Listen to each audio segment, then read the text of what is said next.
بسم اللہ الرحمن الرحیم۔ السلام علیکم ورحمۃ اللہ وبرکاتہ۔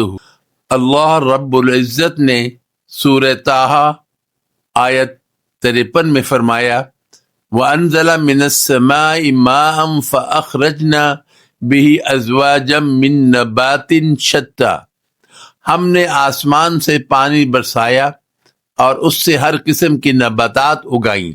یہ آیات ہمیں یاد دلاتی ہیں کہ زمین کا ہر پودا اللہ کی نعمت ہے، اور انہی نعمتوں میں سے ایک ہے دارچینی، خوشبو میں جنت اور تاثیر میں شفا۔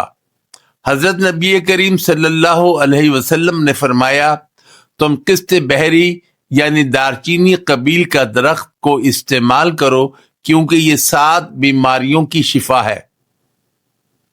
علماء طب نبوی نے دارچینی کو قسط کی قبیل سے شمار کیا ہے۔ یہ بدن میں جمع فاسد مادوں کو تحلیل کرتی ہے، خون کو صاف کرتی ہے اور قوت مدافعت بڑھاتی ہے۔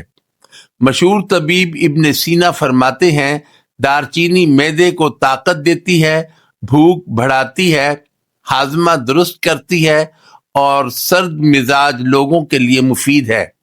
حکیم جالینوس لکھتے ہیں، دارچینی سردیوں میں بہترین دوا ہے، جسم کو گرم رکھتی ہے اور جوڑوں کے درد میں مفید ہے۔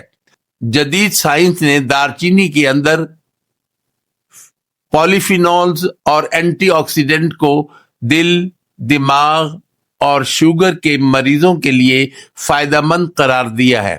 یہ خون میں شکر کی سطح کو قابو میں رکھتی ہے، وزن کم کرنے میں مدد دیتی ہے کیونکہ یہ میٹابولزم کو تیز کرتی ہے، خون کے دوران عمل کو بہتر بناتی ہے، دماغی خلیات کو مضبوط کرتی ہے اور یادداشت بہتر کرتی ہے۔ عورتوں کی خوبصورتی کے لیے دارچینی کا سفوف شہد میں ملا کر چہرے پر لگانے سے جلد نرم، چمکدار اور صاف ہو جاتی ہے۔ یہ ایک قدرتی اینٹی بیکٹیریل ماسک کا کام کرتی ہے، عورتوں کے لیے ہارمون توازن برقرار رکھنے میں مفید بھی ہے۔ بچوں کے لیے ہاضمہ بہتر کرنے کے لیے دودھ میں ایک چٹکی دارچینی ڈالنا مفید ہے، مگر 1 سال سے کم عمر بچوں کو نہ دیں۔ بڑی عمر کے بچوں کے لیے ہفتے میں 2 سے 3 بار معمولی مقدار چٹکی بھر کافی ہے۔ بوڑھوں کے لیے دارچینی جوڑوں کے درد، بلغم اور نزلہ زکام میں مددگار ہے۔ نوجوانوں کے لیے فٹنس اور وزن کم کرنے کے لیے بہترین ہے۔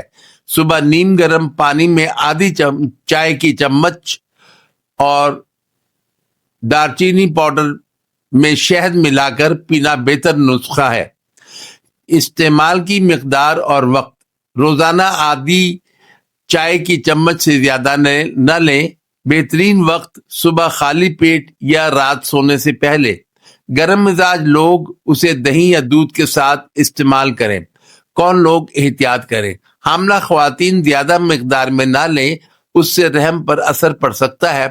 بلڈ پریشر یا شوگر کی دوائیں لینے والے احتیاط کریں، کیونکہ دارچینی قدرتی طور پر خون میں شکر کو کم کرتی ہے۔ زیادہ مقدار میں استعمال جگر پر بوجھ ڈال سکتا ہے۔ حضرت علی رضی اللہ تعالی عنہ فرماتے ہیں، جو انسان پاکیزہ غذا کے ساتھ ذکر الہی کرے وہ ہر بیماری سے شفا پاتا ہے۔ دارچینی کھاتے وقت بسم اللہ کہہ کر نیت کرے تو اللہ اس میں شفا رکھ دیتا ہے۔ دارچینی صرف ایک مسالہ نہیں، یہ خوشبو، شفا اور حسن کا راز ہے۔ طب نبوی صلی اللہ علیہ وسلم سے لے کر جدید سائنس تک ہر زبان اس کی افادیت بیان کر رہی ہے، بس شرط یہ ہے کہ اعتدال کے ساتھ، نیت شفا کے ساتھ استعمال کیا جائے۔